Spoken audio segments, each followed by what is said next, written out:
guys, welcome back to this segment of InDaHouseMedia House Call. Of course, this is your girl and your host, Michelle Timon, and this evening we have the pleasure of interviewing the handsome Mr. Garrett Forge. Yes, I'm excited to have him in the building. So thank you for stopping in with us, Mr. Forge. How are you? I'm doing great. I appreciate you having me on here, Michelle. Thank you. Absolutely. We are honored to have you. And of course, guys, you know that this segment is brought to you by our sponsor, which is Sapphire Emerald Magazine, in part with In-House Media and, of course, Next Level Promotion. And once again, you know, Mr. Garrett Forge, he is from Atlanta area and is a well-known actor in his craft, of course, versatile character author and a singer-songwriter. We're going to delve in to find out all the good details, you know, about him and how you too can be just as productive and successful as he is. Okay. All right. So tell us a little bit about yourself, Mr. Forge. We know that you're from Atlanta. You've been on the scene for a while. Saw you at multiple, you know, award ceremonies. So Oh, what else can you share with our audience about you as the amazing person that you are? well, I appreciate that. I'm very honored and I'm humbled by all that and all the praise. But I'm gonna tell you, I just love the craft and I love art and I love entertaining and inspiring people. And I think this is what I do it for. But again, I have so many different genres of entertainment that I get into, as you mentioned, Yes. that that's the hard part actually about it is actually trying to figure out how to take the time to do acting or music or voiceover, and that's the hardest part about it. But it's great. But I don't about me. As you can see, I'm a little bit older, but I'm in my well, we won't talk about You look age. We don't do amazing. You that. look But amazing. oh well, little secrets there to get this look like this. But no, I grew up in Atlanta. I'm a native. You don't see many of us. And I just kind of grew up the scene, but I never really got into acting till really late in my age, actually, and got into theater from my church. I was a singer in choir. I did that for like 10 or 12 years. And then my choir director was like, you have a great look and you have a good sound. Why don't you kind of look at and get into theater? And I went to the local community theater and got in it and just got addicted and got hooked in the audience and applause. And it was just amazing. So big rush there. And then from there, I got into my first film and actually got cast in two films back to back when I first started. I didn't mention that in many interviews, but and then I just started growing, and then I got a role from an extra. I got bumped to speaking lines. That's the movie "Destroyed Before the Glory." I became a correctional officer in that movie. It's out on Amazon Right. Prime. And then I met a guy on that set who gave me the agent. Contacted the agent, auditioned, got got signed, and then from there, it's been mass loads of auditions. Then I've moved Yeah. into voiceover. I don't know how you want me to go through it all. You No, can that's ask questions. amazing. You Um, know, because I did my little research, and of course, we know, okay. like you mentioned, you know, the story by the glory, and of course, how did you get here in Elder Heist? How was that for you? That experience with Elder Heist? The Elder Heist. Oh, that was great. That was real interesting. We had to send in a headshot and all that. It came up on like Facebook, and I didn't know anybody in it. And we had to go to an like a casting call, and I was cast or looked to be auditioning for two different roles. They didn't know where they want to place me. And it was at a library in Decatur, and we're all on these like sitting around the floor. Got called in, and this little story, I'll tell you something funny about it. So I went in, and I was one of the few people that they didn't send me the sides that I was supposed to read. There was like no sides for my role and didn't tell me. And they're like, well, you could have done a monologue. And I had a monologue. I didn't know the movie was a comedy. I had this Mm, major dramatic role on monologue. And then while I was there, people were talking about, oh, yeah, this is comedy. I'm like, I can't do a dramatic monologue in a comedy. So when I went, and they wouldn't let me in until I got there. And then I asked the question. I said, I don't really have anything prepared. I have a monologue, but it's not the right one. And they said, oh, that's fine. Here's a side for the lead. They gave it to me, said, go out, take a minute, read it real quick, come back. And I came back, and one person came in, they called me, came back in, I read it, and I had, I swear, I had the executive producer and casting director rolling so bad, laughing on the floor, they couldn't move on. Just one of the See, when lines you I have it, did. you just have it. They were going, oh my god, it was hilarious, and they were just very complimentary, and came back and they cast me for a British butler role, and it was in a comedy. It was really funny. We had 12 scenes in this mansion up in way North Georgia that we did. Shot that a couple years ago, and yeah, I can't wait for that to come out. Yes, yes, I'm definitely going to be tapping in. Yeah. You just have a natural gift, the talent is Oh, there and you have a natural aura about yourself. So I know that you and, Mr. Dorn go back as well, and quite a few people in the media family. So, we definitely know that you are well gifted in your craft and just an amazing person as well. Everyone that we bring on our show, they're amazing. So, the yeah. circle is just amazing. So thank you. Thank you. Absolutely. So tell us a little bit about, Forge Ahead AV Studios. What Okay. Yeah. what inspired you to open that?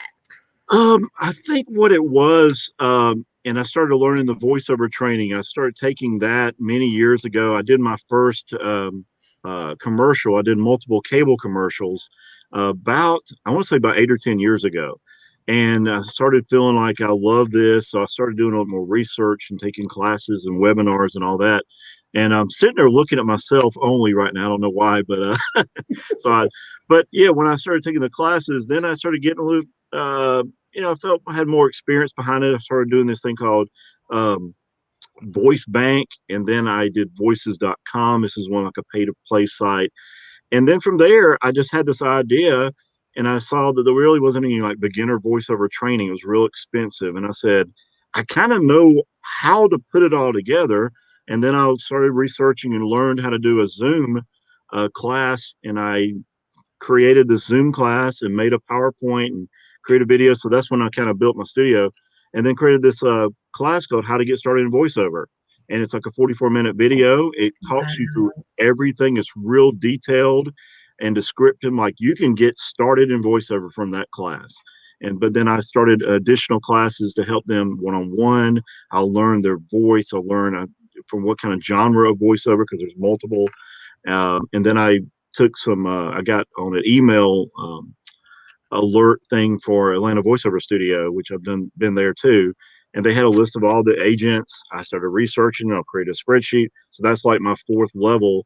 I can help people get their agent. I know how to do a cover letter now. And that's I've signed. I had two voiceover agents, one out in California and one in Chicago. And I get a mass load of audition from my California agent. I don't get a lot from Chicago, but yeah. That's Oh, but I didn't even talk about the studio. no, but that's fine. It tells us why, the interest was there because you had to do a lot with the, voiceovers. So I'm assuming, and of course you're going to tell us how the studio came about, but I believe that led up to it. It did, yeah. And then from there, so I had all these different services. And I said, let me create a business. I already had an LLC I started several years ago. I learned that, and I can teach people about that. If you're an actor, if you're a voiceover, you're a singer, you need an LLC. It helps you write off all these expenses. And there's a lot of them. Here's a little secret, which I thought was amazing. We can go see movies and plays and write them off.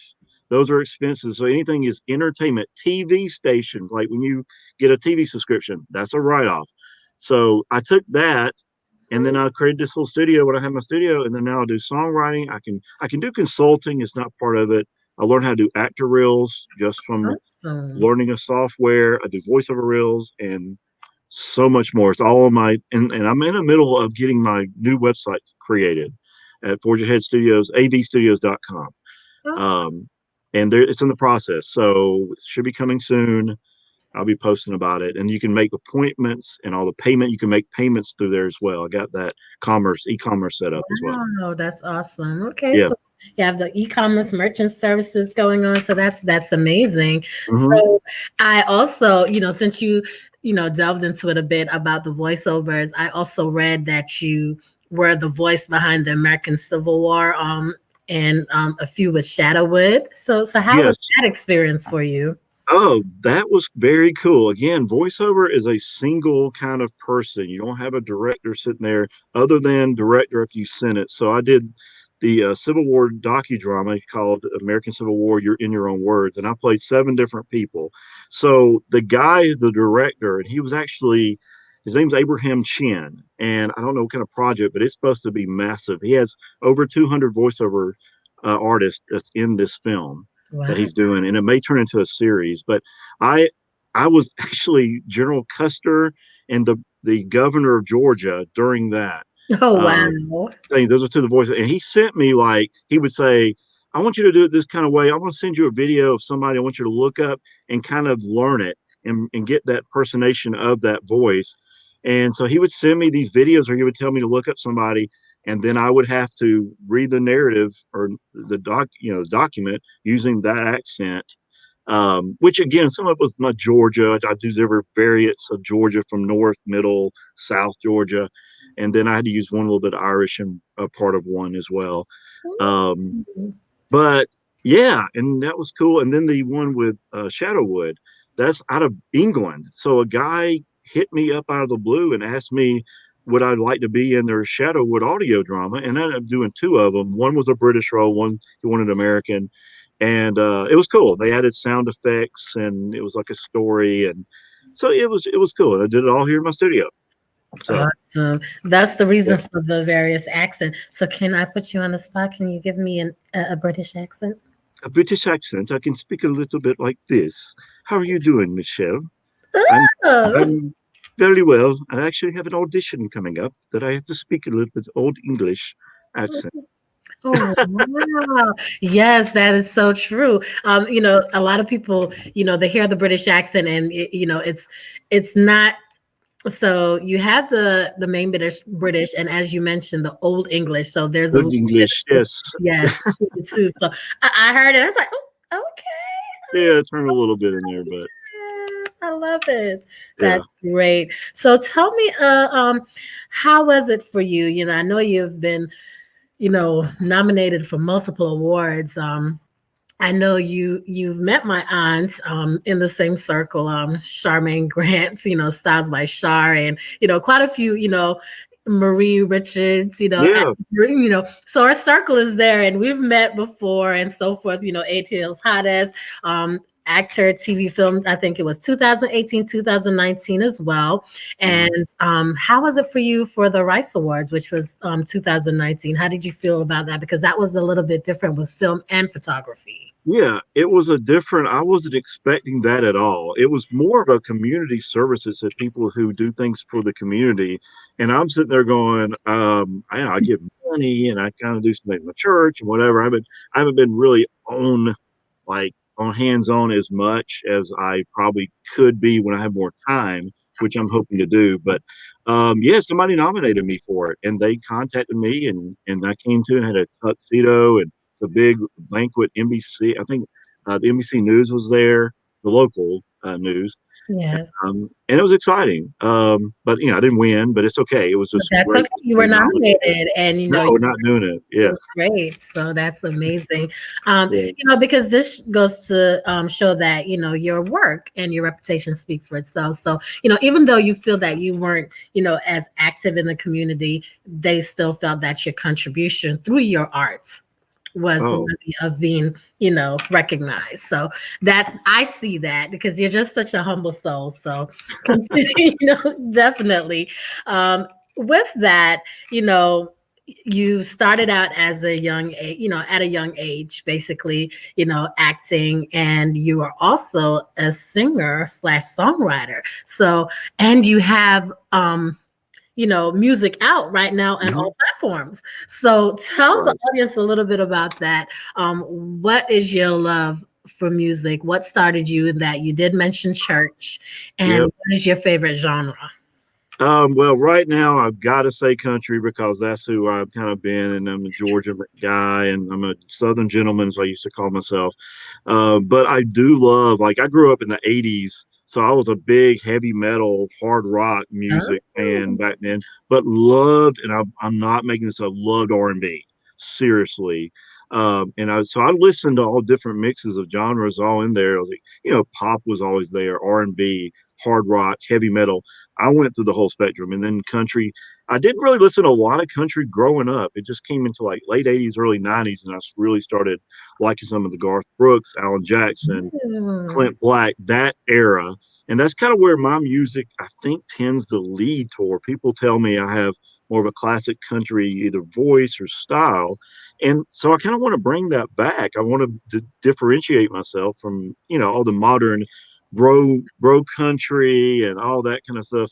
And they do a lot of pop country nowadays. And I'm kind of want to bring it back to leaning toward a little bit more of the classic country. But Right. yeah, I've been writing since I was 14 years old, and I can remember that because I used to be. I was alone a lot in the sense I was the youngest of two older brothers, and they just didn't want to have nothing to do with me. They were like hanging out and stuff, and they would leave me at home. So I would just go out there and I would just get this creative mind and come up with songs, and I would record them. Back then, I was on a tape recorder. Believe it or not, we didn't have the phones back. This was in the 70s and 80s, kind I of used early. to record on tape recorders too. We're not going to tell our age. Okay, we don't tell our age, but that just gave it away, I think. But yeah, and then I started writing lyrics, and they would just come to me, and I just can't explain how easy it is to me to write lyrics. And then over the years, I've kept some of the stuff, and like the song that I'm going to be coming out March the night, I wrote 25 years ago. It's Really? classic country. Yeah, it's just Wow. old piano style, and I did a lot of twang. I added extra country twang in my voice for it, and it's a sad ballad song and Wow. very beautiful. Hmm. Yeah. Sounds like I'm getting an early birthday gift 10 days before my birthday. Okay. Okay. Yeah. We can call it that. Yes, that's awesome. Wow. So 25 years ago. So the emotions that you put into it, because you expressed that it was sad, but it's a lovely song. What was it that inspired you to write that particular song? I wish that particular one I don't have like a story. Believe it or not, I get a lot from family members. My Mm. older brothers used to let's say, go through girls. They would go through and, breakups, and I'd see them back and forth. And I mean, usually they're the ones that are like breaking them up and whatever. But I just saw a lot of emotion, and I could see their girlfriends are upset. And I guess it just came to me.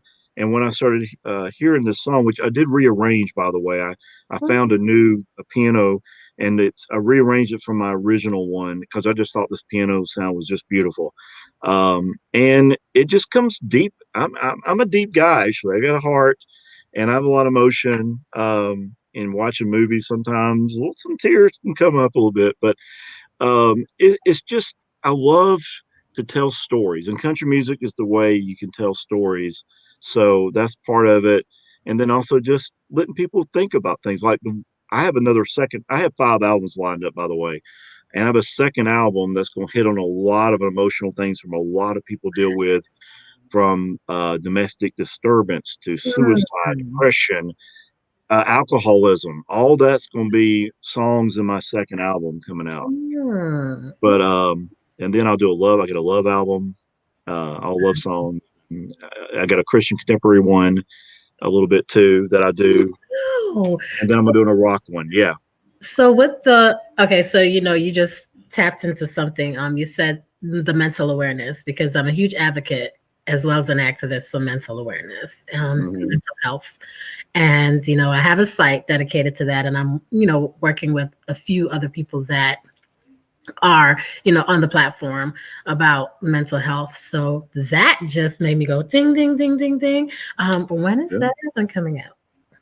Well, that second album is a little bit off, so we're looking at that. I got a single I'm gonna line up. This is so far how I think ahead. I That's think, good I though. think 3 steps ahead. So like 2022.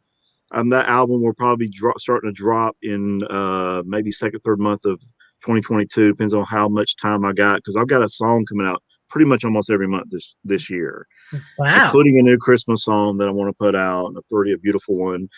I got a single that's going to blow people's minds in January. Yeah, I'm Ooh. already way ahead. I just That's gotta get. amazing. So Yeah. tell me about this. I will touch basis on the mental health off screen. Definitely be in contact about that because that gives us right around the same, timeline that we were looking at some few things. Okay. With the Christmas album and everything that you've done, were you very busy during the pandemic? Is that what you worked on, or was this prior to the pandemic as well? Oh no, I didn't do a Christmas album, by the way. That was one Christmas song I did, and it's Ah, not getting a lot of views. It's kind of an experimental. I thought it was a comedy, and it was about again with a pandemic. I just thought people needed some humor. I love humor in there, and so I wrote it about a country guy who just wanted to sit and drink and watch the bowl games, and his kids were spoiled brats. And so I had kids, and I did an audition. Believe it, I set up an audition. I had 4 different kids, and I created lyrics with them, that not lyrics, but more their words. And they're like, "Come on, Daddy, you gotta stop. But what's in the drink, Daddy?" And they was like, I had that laid out because I was drinking, and the wife was out shopping, and it was just a song about that. But it's like it's getting some views, but people are not liking it. It is fine. I mean, I think they will later. They'll see what the whole point of the song was. right. I did it myself. I had nobody. Like I didn't even mix and master it, but I put it out there anyway. But I do produce too. So all I did these see that songs, site. I other than the last two, which I got beats, and the last one I just put out, the one "Be Next to You," that was a beat by a Grammy nominated guy who's been nominated 7 times for Grammys, and he sent a beat, and I've actually got 2 more of his coming up. One Oh, of his is going to be on my second album. One may be on my third are album. you allowed to say who he is or not? Oh As yeah, Marcus Boyd, Marcus Leonard Boyd. Do you know him? oh, of course we know Marcus. Yeah, autism Wow, yeah, activist. Yeah, we're real good friends. And amazing. here's a secret little thing for anybody's listening. I've been invited to speak at a ceremony honoring him in July, and they're going to play my song that was using his beat for it Oh, there. that's awesome. So I'm gonna be like, excuse me, can in the house media come and cover that red carpet? Look, I we're will gonna. see. Now, I'm not part of that. I know. Look, Special, look, yeah. we're throwing it out there. Look, You have to hit him up. But yeah, I know, I but know. that's amazing. Just goes to show how, a very small world, but that's awesome. And kudos to you on that. Thank And, you. for you to even, write something during the pandemic, going through the stresses of everything that we faced, and just to put a little bit of, comedy in it. That is your nature anyway. You do a lot of comical things. I've seen that through your website.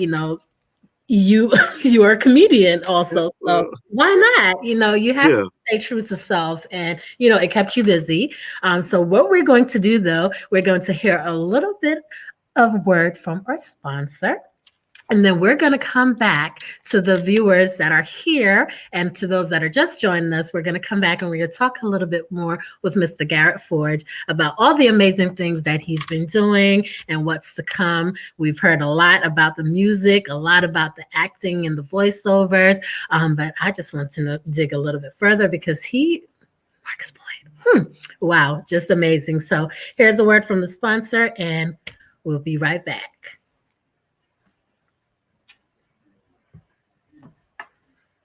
Is he there? So I guess Mr. Jerome is not back. We were here taking a few commercial breaks. Oh, okay, but not a problem. So this segment, I will do it myself. This segment is brought to you by Sapphire Emerald Magazine and in part, of course, with InDaHouseMedia and myself, Next Level Promotion. And we are currently talking about the film Snow Black, which is Snow Black now available. Snow Black, someone's going to play. In the House Media, and now back to our program. okay. Well, we're back. All right, thank you guys. So we had a little short intro. Sorry about that. We had a few technical difficulties, but we're back. Neither here or there. This is your host, of course, Michelle Diamond, and we have the amazing and super talented, as well as handsome Garrett Forge with us. We talked a few about, his voiceovers.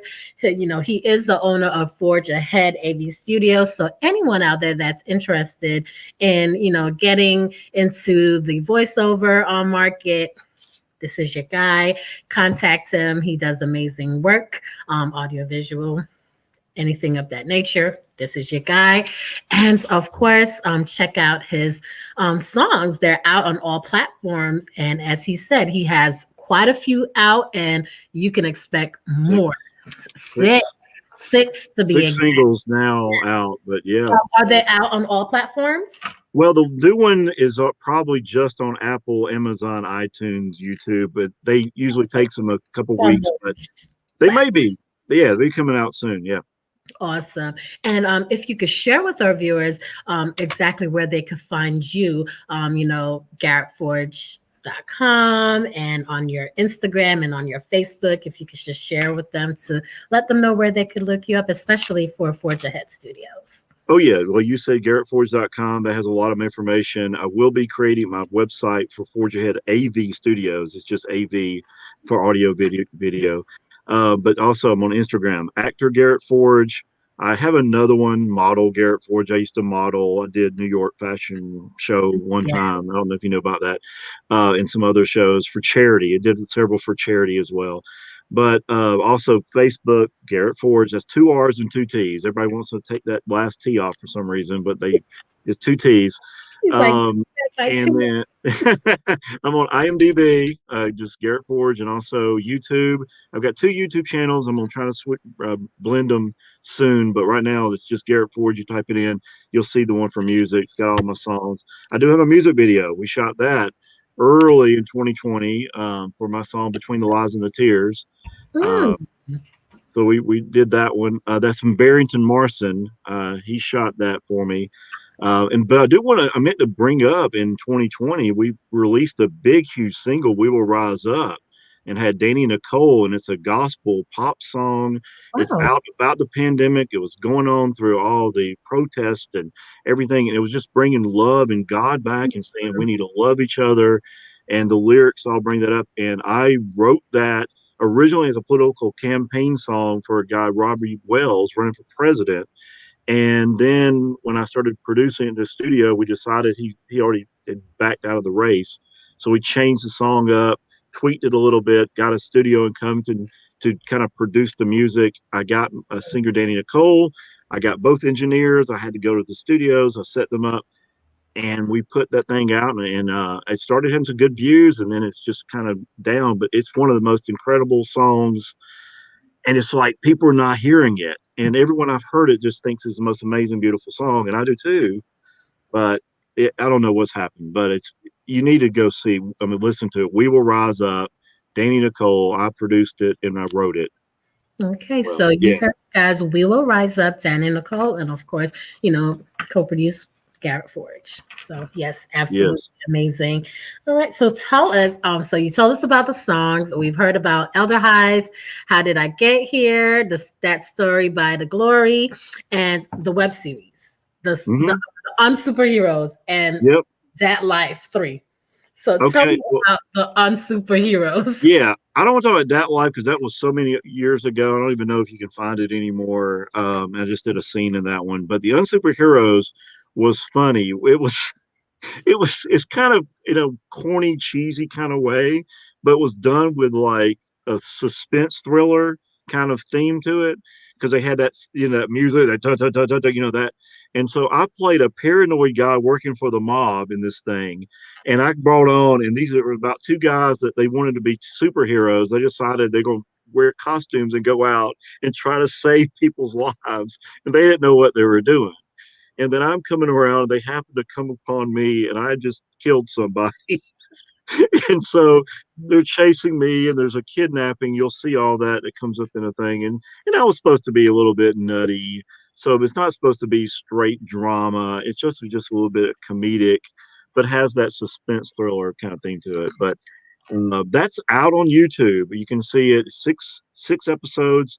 They're only 5 minutes long. They're not very long, so that you can watch the whole thing in 30 minutes. And it's called The Unsuper Heroes, but it's about a cartoon. You know how you look at a comic book?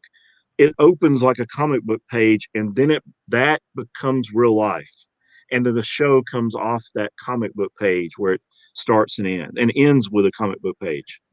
It's really cool. Yes. And Amazing. it was one of the most professional productions I've ever been on, believe it or not. They had cameras from Hollywood they used, and we had sliding cameras and lights at night. We were down and filming in Athens, Georgia, filmed in Atlanta, and we filmed up in like Woodstock as well. Wow. Yep. Gotta love Woodstock. So with everything, we touched on, the Christmas song that you did, talked about, the Unsuper Heroes, which is out on the Netflix. We've talked about six songs that's currently out on all platform right now. Yeah. What else can we expect from you for 2020? Well, I've got right now 8 films still to come out. That's the Elder Heist is one of those. Some scripts for filming. I've got one, and it will blow your mind. It's one of the best scripts I've ever read. It was the best role I've ever had, I think. And I play a police officer in a comedy, and it's called Three Blacks and a Jew Walk into a Bar. I did a clip. I put that trailer out there, and it's a story about 3 black guys who trying to get to New York from Miami to go to a wedding of his sister. And they had to go through the South, which they had to show it as a racist a little bit, and the comedic things. And it was like a tearjerker too. There's some scenes where they come to terms and emotions about how they're treated and all the way through. So it has like all kinds of the elements that you want. It's comedy, but then it's got tearjerker, dramatic, suspense is in it as well. They're running a lot, and I don't want to give it too much away, but it's a beautiful film. And I had I use a lot of profanity in this film, but it was just like appropriate. It was for the comedy as well, and so I can't wait for it to see. It's supposed to hit like all the major film festivals, is what they told us. I mean, it's supposed to go to Sundance. It's supposed to go to Canada, Toronto, Austin, Nashville, all of them. But then But I shot like 3 films, features this past year in 2020, including a horror movie where I played a detective in that, and that's got a lot of visual effects, and it's a kind of a Christian message hidden in that movie. Really? It's going to be suspenseful. It's going to scare the hell out of you. It's called Spoken. Yeah. And so it's got some twists and turns in it as well. What platform is that going to be on? That is going to be film festivals as well. I've got probably 4 or 5 going to film festivals, including that one. This 3 Blacks and a Jew Walking to a Bar is going. I shot another faith-based film called How Did I Get Here? And that's going to be coming out. That's supposed to go to PureFlix, which is like Netflix for faith-based, if you're familiar with that. And I played a completely different character I've ever played in my life in that one. And I was someone speaking a foreign language. I'll go at that. I brought that up in another interview, but I had to learn another language, and I learned and taught myself. Share with us what language we have to. It was Russian. What? Yeah. Oh, so you did the Russian accent as well? A little bit. I can speak just a little bit of Russian like this, but you have to understand that these films are very hard for you to, and again, I'm not going to go too much, but that's a little bit of a taste, I guess. Yes, of that. But that's awesome. Thank you. Yeah. So you just been busy, and so you've had a lot on your plate to keep your mind, focused and not too caught up with everything that was going on, during the pandemic. We had the riots, and we had all the crazy stuff, people passing left, right, and center, and just not knowing, going out into the unknown. And then, of course, leaving us to, fend for ourselves and come up with new ways of communicating and getting the media still out here. So, we are just appreciative. And, for you, just amazing. 6 songs out, multiple things going to multiple film festivals, and you're still going. You're working on some more scripts for film as well as Well, television. Wow. yeah, I'm shooting a film coming up in 3 weeks. It got bumped 3 times, but I have a major role in that. It's another faith-based film, and I play a horrible, mean type of person in that one. It's going to be a deep role, and but yeah, I'm a villain in that one for sure. Well, Um, and and that's that what we love about you, because you're so versed in, many different areas. You could be the good guy, the funny guy, you could be the bad guy, so it's just an entire package, and that's what makes you amazing. So Oh, well, I appreciate it. I just love it. I'm seriously feel blessed. I'm a total Christian. I love God. I think God's just blessing me, and I try to bless it to other people the best I can, inspire them, and then also help them. Like I said, my AV studios, I do really, really like low price actor reels and help them in voiceover, and I consult. I do consulting. I'll have oh, multiple people I talk to through the weeks. They'll call me and we'll talk about things in voiceover or acting. And I help. And I talked to Marie. Marie's a good friend. She was just trying to call me. I hope she's listening. And we help each other and guide. And that's what I love to do. So, yes, I love Marie. Shout out to Marie. yeah. Marie Richards. Yeah. Yes, that's my She's sis. I on. love her. Amazing soul. And I love this circle because, we have, and I feel like in Atlanta, yes, Atlanta is a nice size, city, but the media family, it's a close knit family. And I love that because, you all go out and we're all at the same events and we're like, hey, so it's just amazing. And I Yeah. love it. So, shout outs to you guys. I love each and every one of you. Keep up the amazing work. I can't wait to see what the rest of this year has to offer. But what advice can you give an upcoming actor, actress that, interested in pursuing an acting career in all genres and to include voiceover? What would you tell them? Ooh, well, I think you're going to really have to know who you are and be confident. That's actually the biggest key. There's a lot of people out there and they're like, "Oh, I'm not sure what I did," or asking the director, and it kind of just comes off and you need that confidence to kind of know you can do that role. But you also, it takes a lot of training. It's not I'm going to show up on set and read lines. That's not what it is. I mean, I've taken a lot of classes and I do, and I need to continue even more than I'm doing. But I'm reading another book right now, and I just finished like Chubbuck, which I did that, and that's one that kind of takes something from your own life and you've got to put it to every scene that you do, and you got to use that person. There's like a technique called one of the 12 called substitution technique, where you like say you're upset with your boyfriend or girlfriend, whatever, and you use them as that person in that scene with you.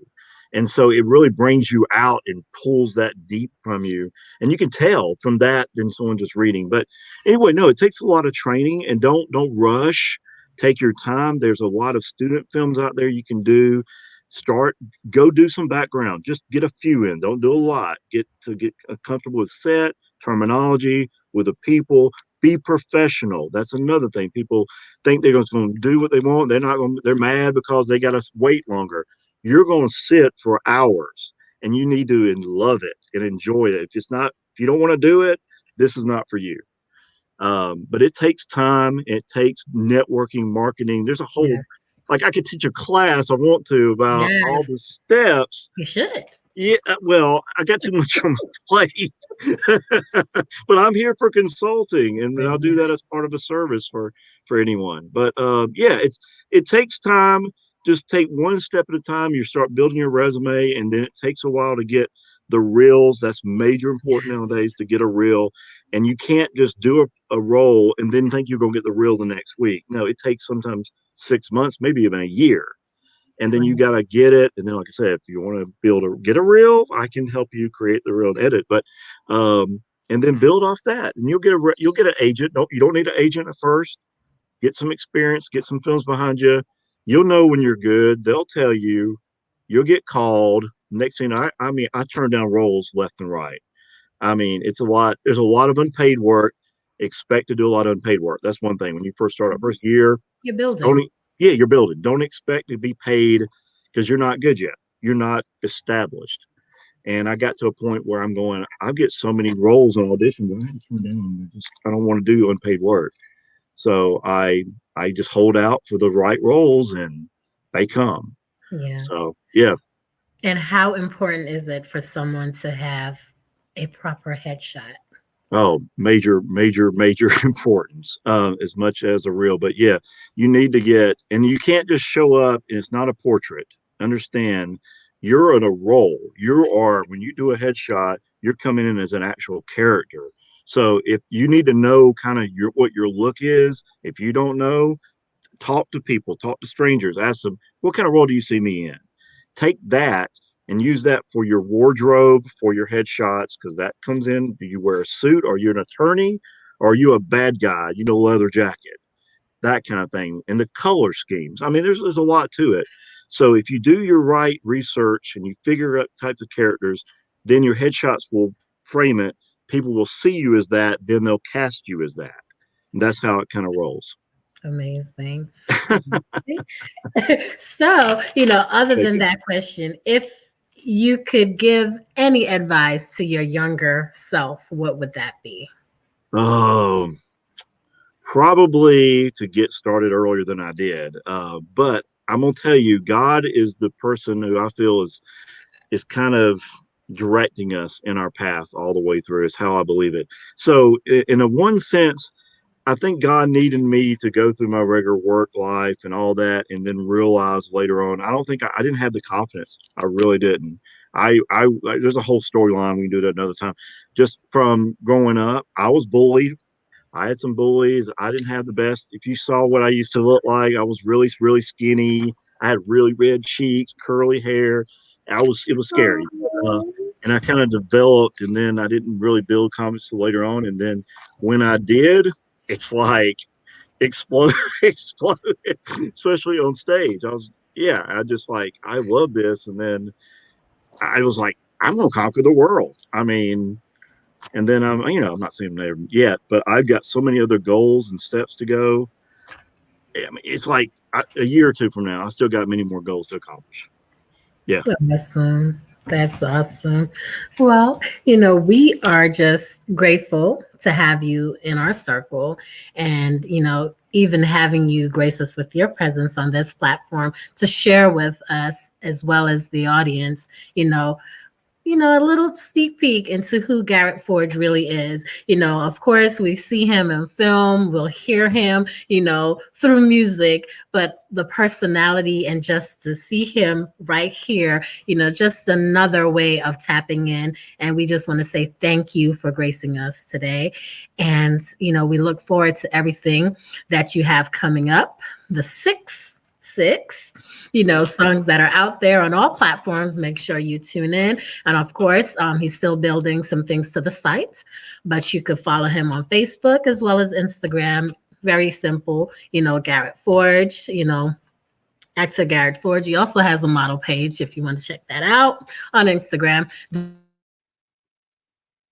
Giving back his T's. Okay. two T's. Garrett with two T's. Yes. And, that's Garrett Forge. And of course, his website, which is very simple. It's GarrettForge.com. Yeah. Can't beat it. And everything you need to know is there. His resume, his IMDb, and very, very extensive resume and very impressive. So, tap in, check him out. He's an amazing person. And we're going to have him back again. And, you'll hopefully see him with some other projects that we have in mind. So definitely stay tapped in all the way in. So thank you so much, Mr. Forge, for stepping in the house with us today and, allowing us to share you with our viewers. And guys, thank you, our audience, our committed audience, for just staying in tune with us and, sharing this experience with me. Until next time, this is your host, Michelle Diamond, and the amazing Garrett Forge. See you next time.